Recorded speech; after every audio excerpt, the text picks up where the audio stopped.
दिनांक 1 जुलै 2024 पासून प्रधानमंत्री जन आरोग्य योजना आणि महात्मा ज्योतिबा फुले जन आरोग्य योजना एकत्रीकरण करण्याची प्रत्यक्ष सुरुवात झालेली आहे। महाराष्ट्रातल्या अर्थात 12.5 कोटी लोकांचा आम्ही विमा उतरवलेला आहे आणि या विम्याद्वारे शुभ्र शिधापत्रिका, केशरी शिधापत्रिका आणि पिवळ्या शिधापत्रिका या सगळ्यांना समाविष्ट करण्यात आलेला आहे।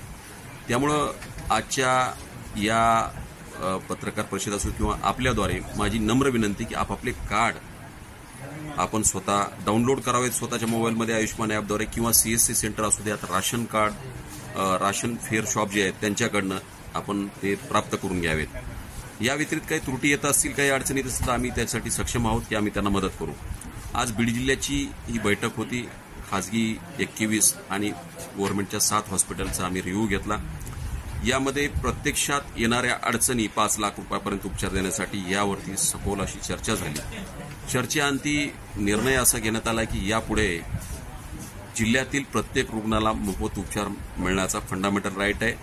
आतापर्यंत पॅकेजेस वगैरे ह्यावरती गेल्या मीटिंगमध्ये चर्चा झाली होती। हे पॅकेजेस वाढलेत, 25% पर्यंत 50% पर्यंत वाढलेत। त्यामुळे जिल्ह्यातल्या प्रत्येक रुग्णाला मोफत उपचार मिळण्याचा हा त्याचा राईट्स आहे, तो त्याला प्राप्त झाला पाहिजे। याकरिता मी आज आपल्याद्वारे आवाहन करतोय आणि आमचा आयुष्मानचा टोल फ्री नंबर आहे, त्याचा नंबर मी आपल्याला देतो 1800-233-2200।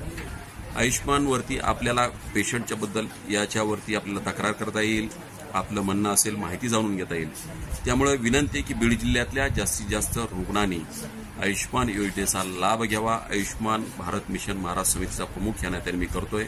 मी मुळातला बीड जिल्ह्यातला असल्यामुळे जिल्ह्यातल्या कुठलाही व्यक्ती उपचाराअभावी किंवा पैशाअभावी वंचित राहता कामा नये हीच विनंती करतो। आयुष्मानचे कार्ड जास्तीत जास्त काढा। फक्त 29% कार्ड निघाले, 71% कार्ड ही लोकांची उत्साह नाहीये, अनुत्सुकता आहे असं त्यांना म्हणायला हरकत नाही। त्यामुळे लोकांनी जास्तीत जास्त स्वतःचे कार्ड काढावेत आणि या योजनेचा लाभ घ्यावा। धन्यवाद।